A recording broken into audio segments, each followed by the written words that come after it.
I'm calling the cops on you right now, you criminal. Marjorie Ashford screamed that into my face, finger pointed at my chest like she was holding a loaded pistol ready to pull the trigger. And just like that, red and blue lights exploded across the pine trees, shattering the midnight dark. 2 patrol cars tore up my gravel driveway tires, spitting rocks, their sirens dying out, but the lights still spinning, painting my cabin and the woods around it with this dizzying, surreal glow. I was just standing there on my porch, still in work boots and a thermal shirt, coffee steaming in my hand, leather document folder pressed tight against my ribs. My pulse was steady breath, slow and white in the 30-degree air, because honestly I'd spent 6 months preparing for this exact moment. I knew it would come. I just didn't know when or how ugly it'd get. What nobody expected was how those cops reacted when they recognized me. Sometimes you think you know how things will go, and then, well, you get a surprise. You ever had one of those nights when everything feels like it's been built into a single point? Yeah, that was mine. So here's how it went. Marjorie stood off by her cherry red SUV fur coat, arms crossed, hair done up like she was heading to a fundraiser, not a property dispute. She had this look like she'd already won the battle, just waiting for the paperwork to catch up. The officers stepped out, one older with sergeant stripes and a tired face, the other maybe 25, hand never far from his belt. The young guy's eyes kept sweeping like he was ready for a fight. Marjorie jumped right in, voice sharp, almost frantic. That's him. That's the man who's been illegally occupying HOA property for 6 months. I've asked him to leave. He refuses. He has no documentation, no permission, nothing. I'm filing a formal complaint for trespassing. I want him removed immediately. He parks wherever he wants. He won't maintain the property, and he's been hostile and threatening every time I've tried to talk. She kept going, stacking her case faster than I could get a word in. The sergeant shined his flashlight in my face full beam, and I didn't blink, didn't flinch, just stood there, hand on my coffee, other hand resting on that folder like it was a shield. Sir, can you tell me your name? His voice was all business, not quite friendly, not hostile, just sizing me up. That's the thing about cops. 9 times out of 10, they listen to whoever calls first. It's human nature, and it's why I was so careful for 6 months, every document saved, every interaction recorded, every scrap of evidence filed, like I was prepping for a courtroom brawl. In a way, I was. Griffin Callahan. I answered, voice even steady. This cabin and these 2.5 acres are mine title survey insurance. Every bit of paperwork checked and certified. This property doesn't fall under HOA jurisdiction. It never has. I could see something flicker in the sergeant's eyes, a spark of recognition, maybe then gone. Marjorie made a noise halfway between a laugh and a snarl, but the sergeant cut her off before she could wind up again. Ma'am, do you have documentation showing this property is part of your HOA? He asked. She faltered just for a heartbeat. Well, I don't carry our entire covenant book with me, but it's a matter of record. Pine Valley Estates HOA has managed this area for 15 years. Every property owner pays dues. He's the only one who refuses. She was dodging. I saw it. So did the sergeant. Now there was something else in his eyes. Not suspicion. Something almost like memory. Mr. Callahan, you said you have documentation. I nodded. Set my coffee down and opened my folder. Everything organized, tabs, chronological order, plastic sleeves. I handed over the original deed from 1947, the full title chain, the GPS survey, the title insurance. Every document's here. The county recorder's office can verify all of it. The cabin was built in '46 on private land, never part of the HOA. Ms. Ashford has been trying to force me in for 6 months, despite seeing these documents multiple times. I've also got records of her trespassing on my property. Marjorie's face drained pale.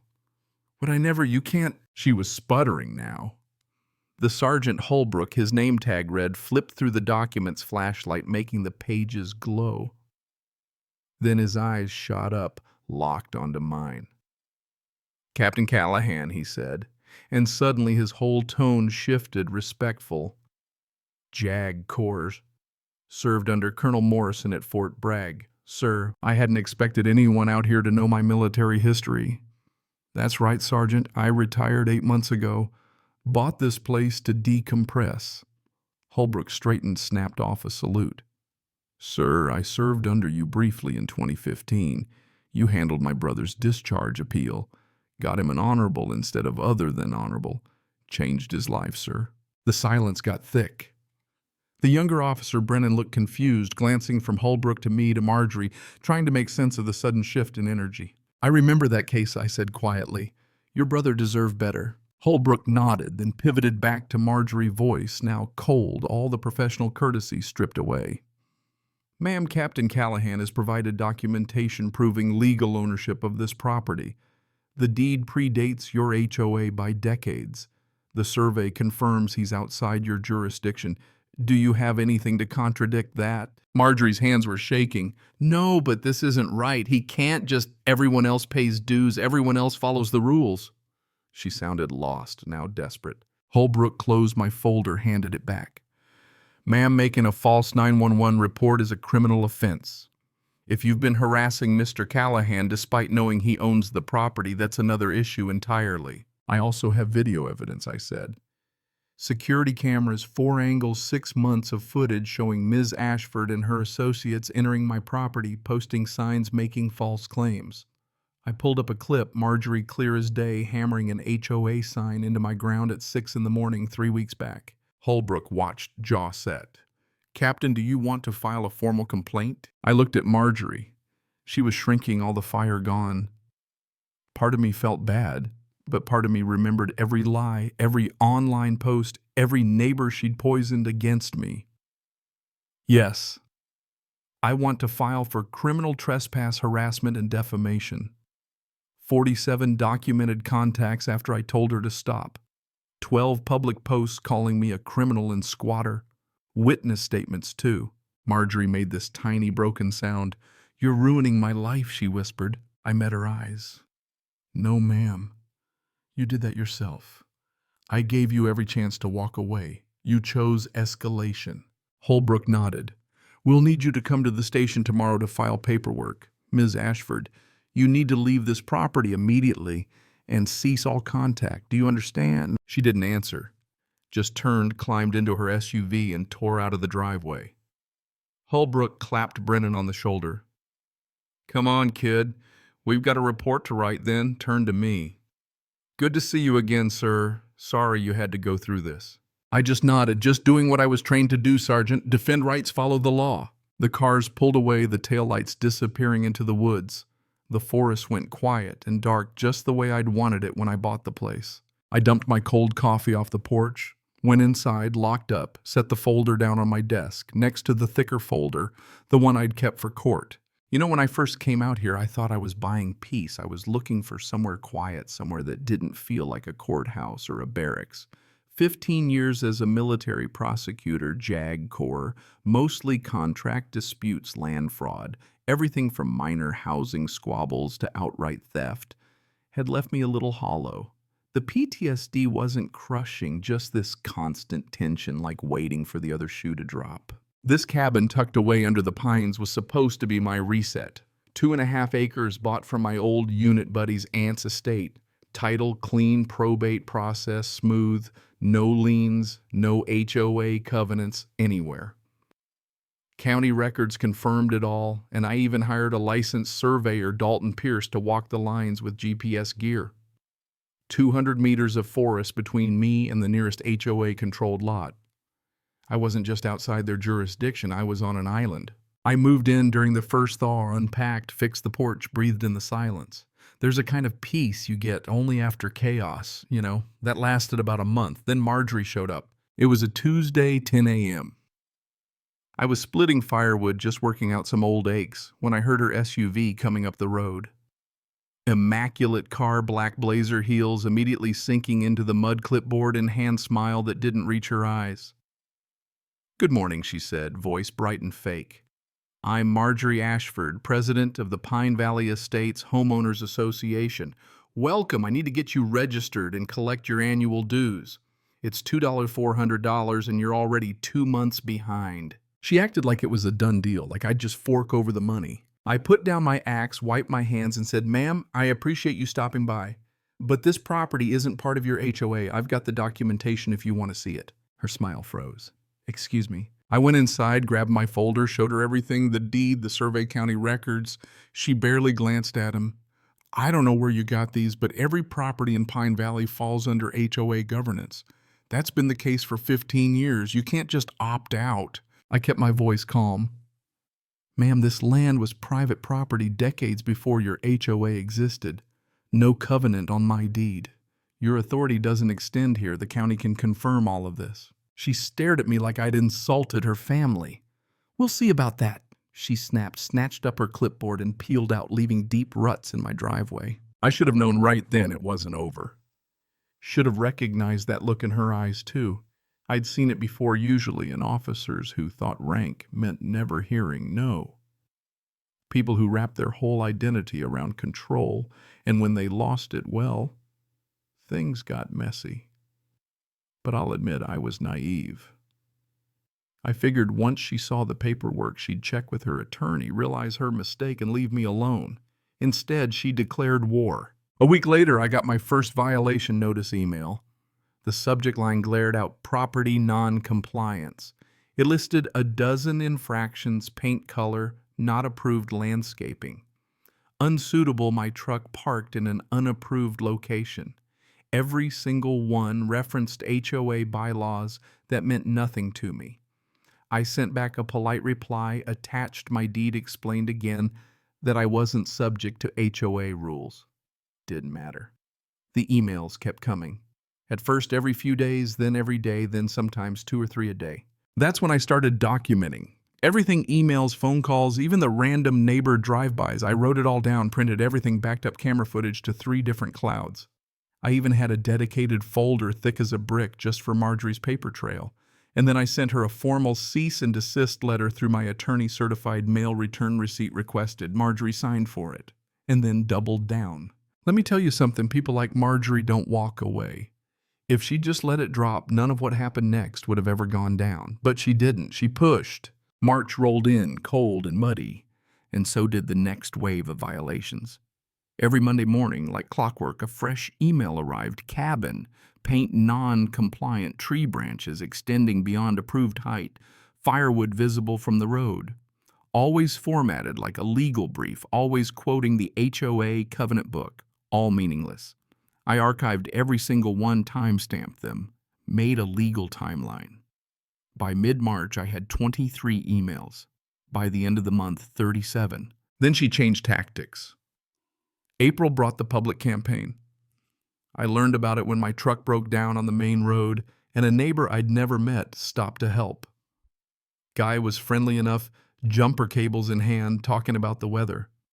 But then he looked at me funny and asked, "You the guy squatting on HOA land?" That one caught me off guard. Squatting. He pulled out his phone, showed me a post from the neighborhood Facebook group, photo of my cabin, long captioned by the HOA president.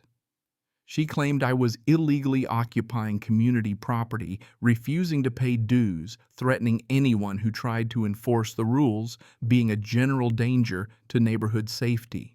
Over 200 people had seen it, 40 comments, most angry.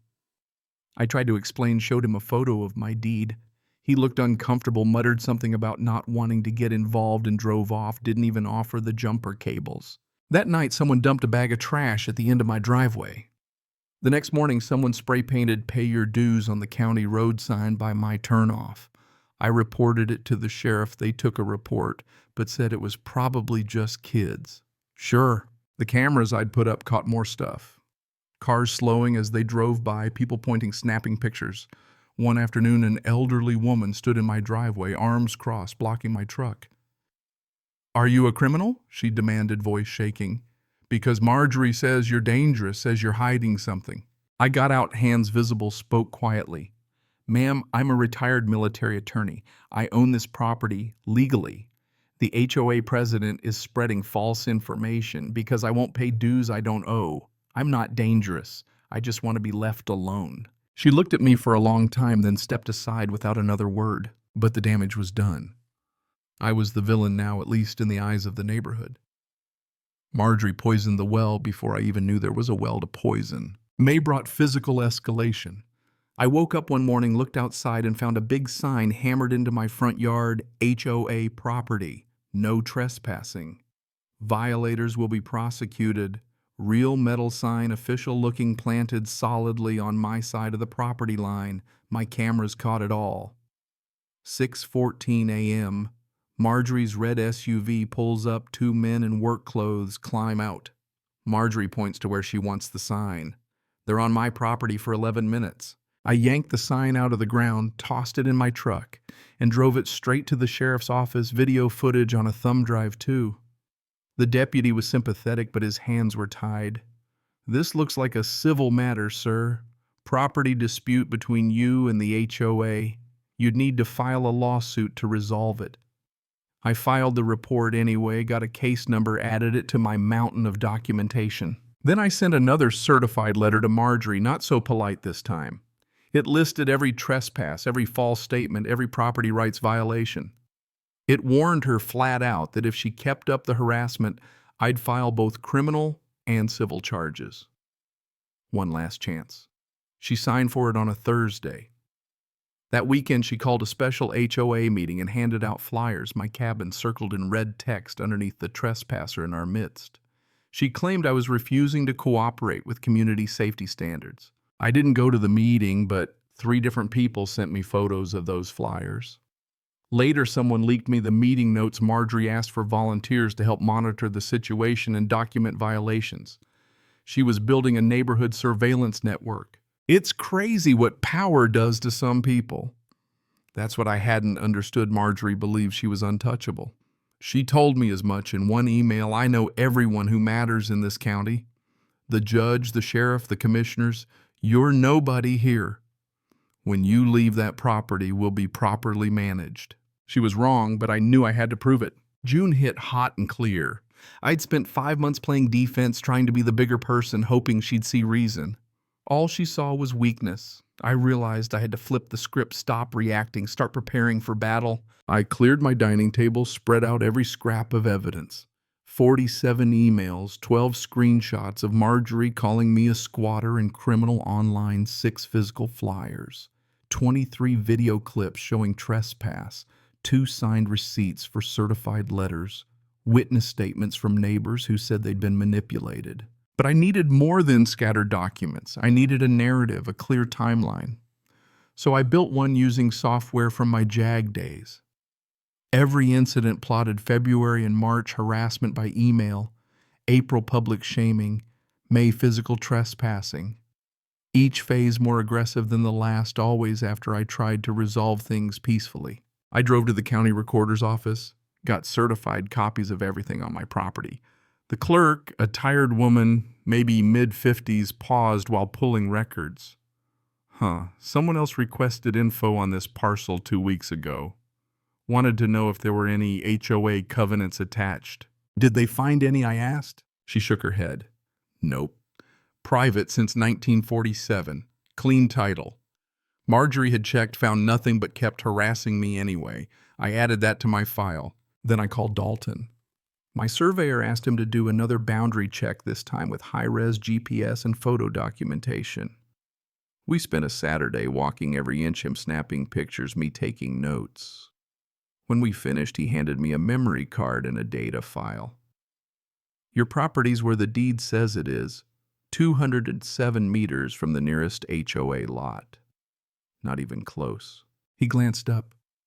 You having trouble with the HOA? I nodded. She tried that with another guy, other side of the development. He sued, got $30,000 and a public apology. She didn't learn.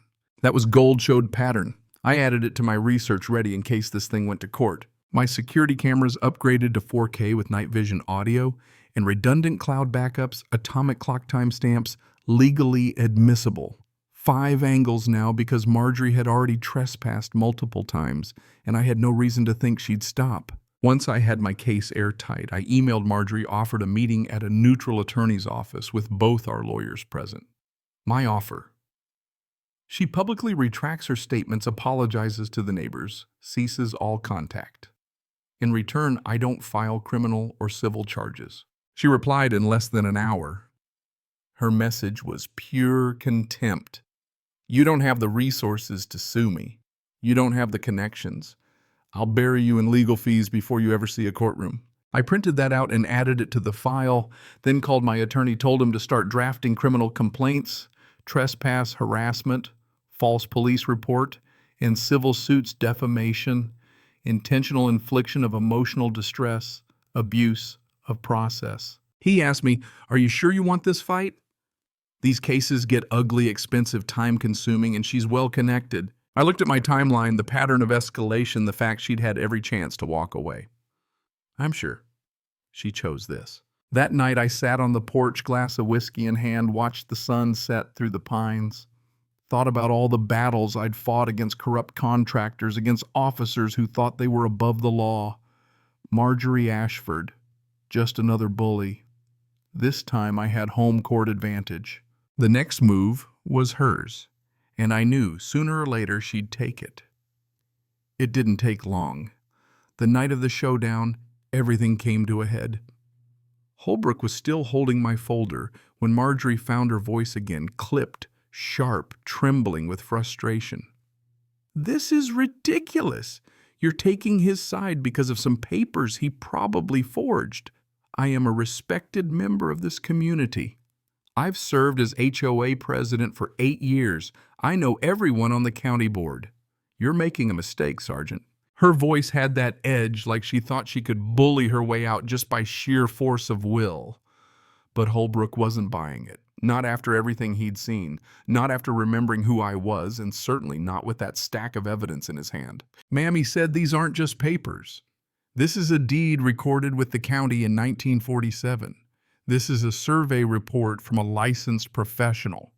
Title insurance video evidence you trespassed on this property multiple times. That's not civil, that's criminal." The younger cop, Brennan, kept scribbling notes, glancing up at Marjorie and then at me, trying to wrap his head around how the whole story had flipped in 15 minutes. Marjorie's face went from ghost white to beet red, her hands clenching at her sides. "I want to see this supposed video evidence," she snapped. I pulled out my phone, didn't say a word. Just opened the security app and scrolled to the clearest clip. 3 weeks ago, 6:14 a.m. Timestamp and GPS coordinates right there in the corner. Marjorie's red SUV pulls up. 2 men hop out with a metal sign and post hole digger. She points. They dig, they plant the sign, all on my side of the boundary. 11 minutes, 32 seconds of footage. Marjorie's face plain as day. Holbrook watched the whole thing. His jaw just got tighter and tighter. When it ended, he looked at her. "Ma'am, that's trespassing. You entered private property, installed a sign. Did Captain Callahan give you authorization?" She opened her mouth, nothing came out. "Tried again. The property is supposed to be HOA land. We were marking boundaries." Her voice was breaking desperate. Holbrook shook his head. "The boundaries are clearly established in county records. You requested those records 2 weeks before this video. You knew this wasn't HOA land and you trespassed anyway." That hit her like a punch. She stepped back, eyes wide. "How did you—" "I was just verifying. I had a right to check."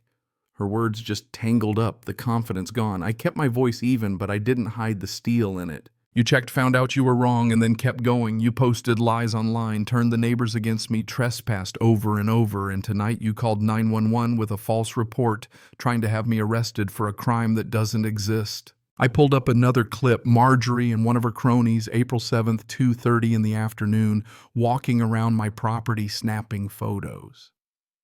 They didn't knock, didn't announce themselves, just acted like they owned the place. Another clip, April 22nd. 3 people measuring the distance from my cabin to the road. Another, May 16th. Marjorie herself at my cabin door, jiggling the handle. Each clip played for a few seconds, just long enough to show her face, her actions undeniable. Marjorie started shaking. "You've been spying on me, recording me without consent. That's illegal." I almost laughed. "Ma'am, this is my property. I have every right to install cameras. And you have no expectation of privacy when you're trespassing. These recordings are admissible." Holbrook handed my folder back, turned to face her. Miss Ashford, I strongly recommend you leave now and have no further contact with Captain Callahan. He has grounds for criminal complaints. If this goes to court, you're going to lose." "But I didn't do anything wrong," she whispered, eyes filling. "I was protecting the community. That's my job. That's what I was elected to do." "You ever hear the sound of someone's world breaking?" Her voice had that tone, sad loss diluted. Holbrook's tone softened for a second, but he didn't back down. "Your job is to manage properties under your jurisdiction. This isn't one of them. What you've been doing is harassment. It's illegal. If you continue, you will be arrested." She looked at me, eyes wet, face twisted with something between rage and desperation. "This isn't over," she said, barely louder than the wind. She turned, walked to her SUV, and disappeared into the dark. The next morning, my phone started buzzing before the sun was up. Text messages, missed calls. Somebody in the neighborhood had filmed the confrontation, shaky and grainy, but you could hear everything: Marjorie's accusations, Holbrook defending me the moment he saluted. The community chat blew up. People who'd called me a criminal 2 days ago were now apologizing, asking questions, wondering what else Marjorie had lied about. By noon, 3 neighbors came by to apologize in person. The elderly lady from my driveway brought cookies, almost crying. She said she'd believed everything Marjorie told her. I invited her in, poured coffee, and told her the whole story. She left muttering about never trusting the HOA president again. A young couple came next. They'd been forced to repaint their fence because Marjorie threatened them over the color. They thanked me for standing up to her. Last was a man my age. He'd paid 6 fines for parking his work truck in his own driveway, not knowing he could fight it. "After seeing what happened to you, I'm getting a lawyer," he said. Piece by piece, the puzzle started making sense. Marjorie hadn't just targeted me. She'd been abusing her position for years, using the HOA to bully anyone who stood up to her. 3 days after the police incident, the HOA board held an emergency meeting. I didn't attend, but folks kept me updated by text. The Vice President, Clifton Reed, presented evidence Marjorie had spent $15,000 in HOA funds hiring a private attorney to go after me, never disclosed to the board. She used HOA money for defamatory flyers for the trespass sign for her entire campaign, all unauthorized, probably illegal. The board voted 6-1 to remove her as president. The one against was Marjorie. According to people there, she screamed at the board, called them traitors, claimed she'd done everything for the good of the community. Then she stormed out, slamming the door hard enough to crack the frame. Clifton Reed, the new interim president, sent me a formal written apology. He acknowledged that my property was never under HOA jurisdiction and that Marjorie's actions were unauthorized and inappropriate. The next morning, I found an envelope taped to my door, a handwritten note from the elderly lady. "Thank you for not giving up. You showed us we don't have to be afraid of people who abuse power. We're going to start attending HOA meetings now." That note meant more than any legal win. It meant this wasn't just about my property. It was about a whole community waking up and taking back control from someone who'd kept them hostage with fear and manipulation. That afternoon, I posted a short message in the community group. I never wanted conflict, just to protect my legal property rights.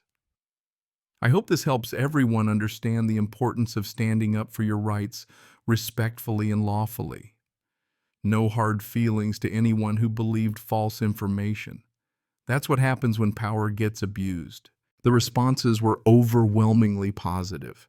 Folks thanked me, shared their own stories, talked about feeling empowered for the first time in years. But not everyone was happy. One anonymous message stuck out. "You think you've won? But you've destroyed a woman's life. Marjorie dedicated years to this community. She made one mistake and you're treating her like a monster. You should be ashamed." I stared at that message a long time. Guilt, anger, sadness, all mixed up. I remembered every lie, every time I was slandered, every violation of my privacy. This wasn't just one mistake. This was a pattern, one that finally caught up with her. 2 weeks later, a for sale sign appeared in Marjorie's yard. The community made it clear she wasn't welcome, and I couldn't help but think she'd built her own cage, locked herself inside.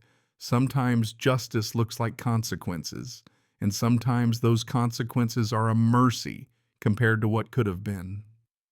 The neighborhood settled into something like peace after Marjorie's downfall. Her house sat empty, the for sale sign white and stark against the yard like a flag of surrender. The HOA moved on meetings without drama, for once folks chatting about real improvements instead of made-up violations. I got nods and waves from neighbors I'd never spoken to before, and even a few awkward sorry for the trouble conversations on my porch. But if there's one thing I've learned, it's that people who've held on to power for years don't just disappear quietly. They fester, they stew, and sometimes, they come back for one last desperate strike. It happened on a Tuesday, dead of night, 3:00 a.m. My phone buzzed with a security alert motion on the driveway. That old military reflex kicked in. I was wide awake in a heartbeat, no matter how tired I'd been when I went to bed. Pulled up the camera feed, saw a vehicle idling at the end of my driveway, headlights off. The camera's night vision caught a figure climbing out, small, hunched, moving, fast but clumsy in the dark. I zoomed in and saw her, Marjorie. Hood up, face hollow, carrying something bulky in one hand. She made for my fence, shoulders trembling. All that neighborhood adoration gone, house up for sale, her reputation shot. She lifted what she'd brought, a battery-powered chainsaw. I watched as she yanked the starter cord. The machine buzzed to life, low, angry, and just loud enough to catch on camera. She tore through the fence, cutting down the posts in wild, angry swings. One post after another hit the ground, splintering in the cold.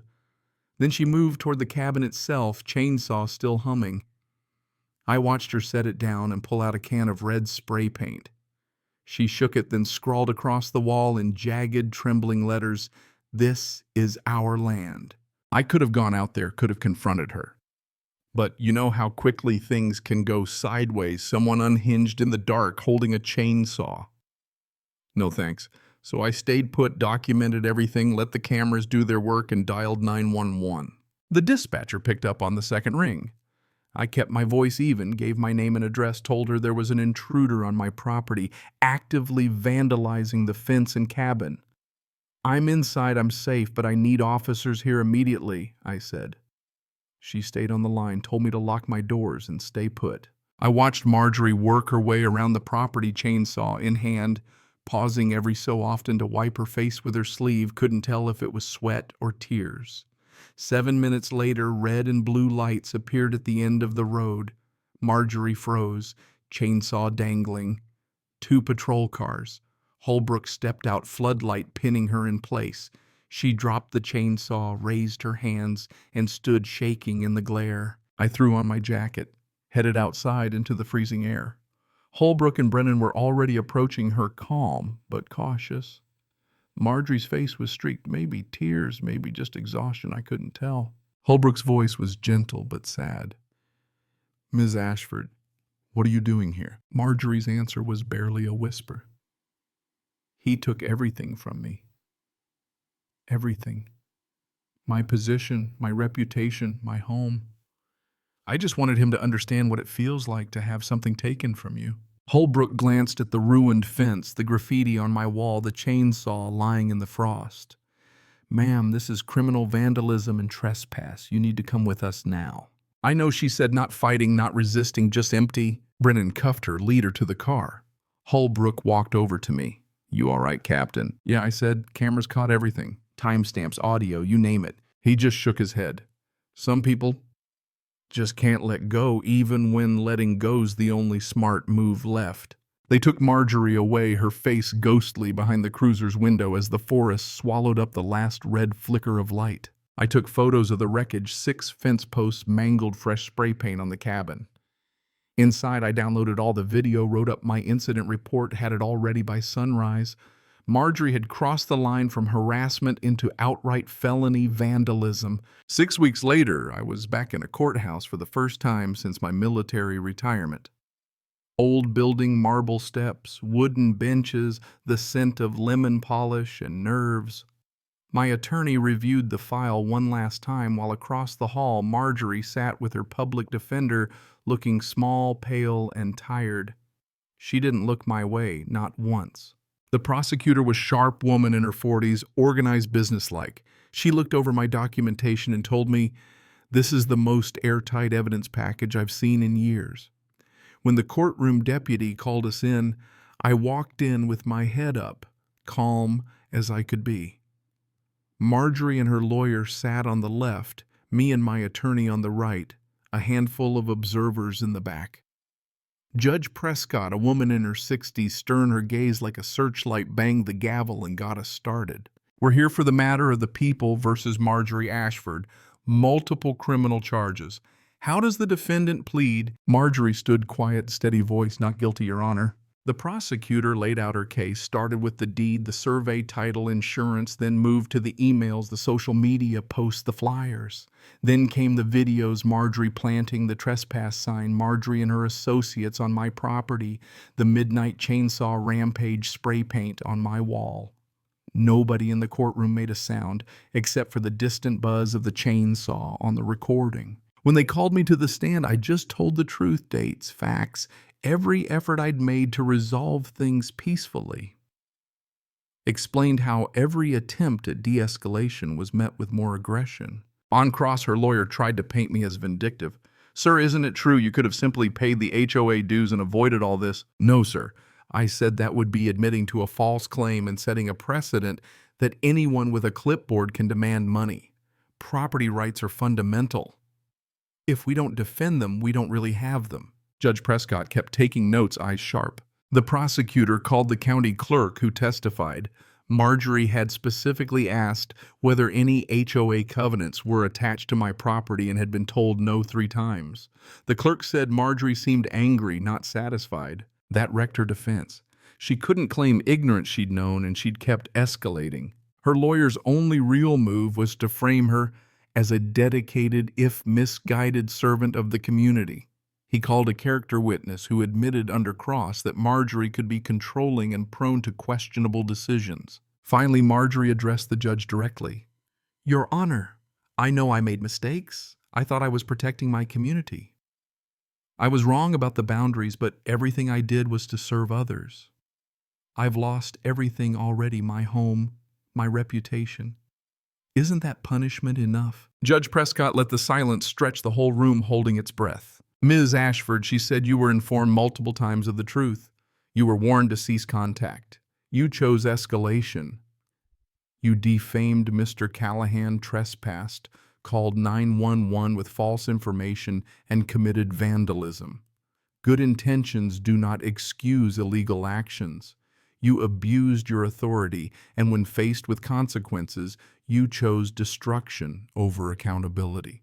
On all 4 charges, I find you guilty. Sentencing: 6 months in jail suspended, 2 years probation, 200 hours of community service, $3,500 in restitution to me for property damage, $1,500 in additional fines, a restraining order. Marjorie couldn't come within 500 meters of me or my property for 5 years. Marjorie nodded, silent, as her attorney said, "We understand, Your Honor." We broke for a recess, then came the civil case. My lawyer presented the defamation claims, the online posts, flyers, and neighbor testimonies. He asked for $50,000 in damages for legal fees, security upgrades, and emotional distress. Her attorney argued it was opinion, not fact, and any harm to my reputation was temporary. Judge Prescott reviewed her notes, then gave her ruling. The statements were not opinion, but false assertions of fact. The defendant knew they were false. The harm was significant, but not as great as claimed. I award $30,000 in damages to be paid within 90 days.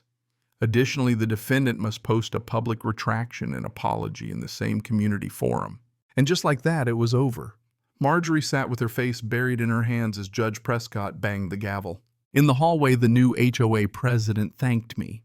We're implementing oversight, reviewing all fees and fines from the past 5 years. A lot of folks may get refunds. That was the real victory, systemic change, not just personal vindication. Driving home, I saw the cabin in the late sunlight, new fence section shining where the old had been wrecked. I just sat in the truck, breathing it all in. 6 months of conflict, finally behind me. I didn't win by being tough or mean. I just refused to bend, trusted the law to work. Patience, paperwork, persistence. That evening, as dusk settled and the pines turned blue, a car pulled up. The young family from down the road stepped out, kids in tow, casserole dish in hand. We heard about the trial. You stood up for all of us. We wanted to thank you.